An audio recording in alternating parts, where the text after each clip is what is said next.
জ্ঞানী হওয়ার পরে আমরা লজ্জিত। আর মূর্খর বাচ্চারা যেগুলো আমাদের সামনে বৈশা যদি বলি যে নিজের নাম ডালে হ, নিজের বাপের নাম ডালে হ, লিখতে তো পারতই না, কলম ভাঙবো 50টা, কিন্তু তারা সমাজের নেতৃত্ব দেয়। কথা ঠিক না বেঠিক? এই সমস্ত মূর্খরা যতদিন পর্যন্ত নেতা আমগরে বিচারের লেগে রাখে না, কেরে? কারণ আমরা যদি বিচারের মধ্যে তাইলে উভয় পক্ষের থেকে 10,000 হইলে 20,000 খাই থাকতো। কথা ঠিক না বেঠিক? আল্লাহ রাসূল বলতেছেন যে এই দুই পদের নেতা হওয়ার আগে মরে যাও। কে বলছেন? এখন লাদে আমগো সবার ফাঁসি লয়ে মরা উচিত না কইনছা আল্লাহ রাসূলের হাদিস অনুযায়ী। কথা ঠিক না বেঠিক? কিন্তু আরেক হাদিসে কইছেন যে নিজের জীবন নিজে আত্মহত্যা করুন যেত না, এর লেগে আমরা মরি না, নইলে আগেই মরে গেলাম। কথা বুঝছেন? আল্লাহ রাসূল বলছেন এগুলো কিয়ামতের আলামত। আমি 1 মিনিটে শেষ করতেছি ইনশাআল্লাহ।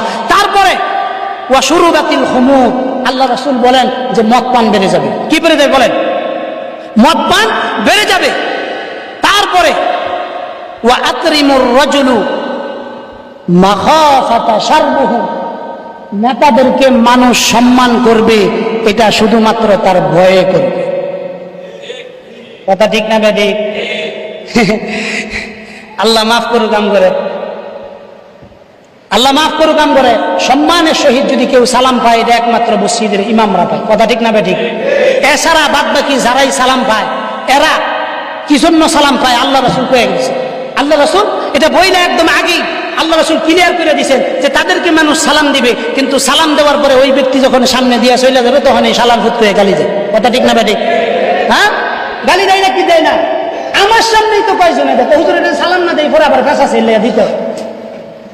দিত তো ভয়ের মানুষকে মানুষ কি করবে? সালাম দিবে। এই যে দেখেন একটা অবস্থা আমাদের দেশে হয়ে গেছে, মদপান দেখা দিবে। উম্মতের শেষ যুগের লোকেরা প্রথম যুগের লোকদেরকে অভিসম্পাত করে আমরা এখন করি। এই যে যারা আলে হাদিস আছে, বেদাতি আছে, এরা বিভিন্ন বড় বড় যুগের আগেকার মুরব্বীদেরকে গালি দেয়, উলামায়ে কেরামদেরকে গালি দেয়। এগুলো বন্ধ করতে হবে, বড়দেরকে সম্মান করতে হবে। এটা সালাফদের অনুসরণ। এই অনুসরণের বাহিরে যখন আমরা চলে যাব এগুলো কিয়ামতের আলামত। এই সমস্ত আলামত থেকে আমরা নিজেরা আল্লাহ তাআলার কাছে দোয়া করে বেঁচে থাকার চেষ্টা করব ইনশাআল্লাহ। ওয়া লাআনাতি আখিরুল উম্মাহ আউলা, এমন একটা সময় আসবে যখন উম্মতেররা, যখন যারা প্রথম শ্রেণীর লোক আছে তাদেরকে তারা কি করবে?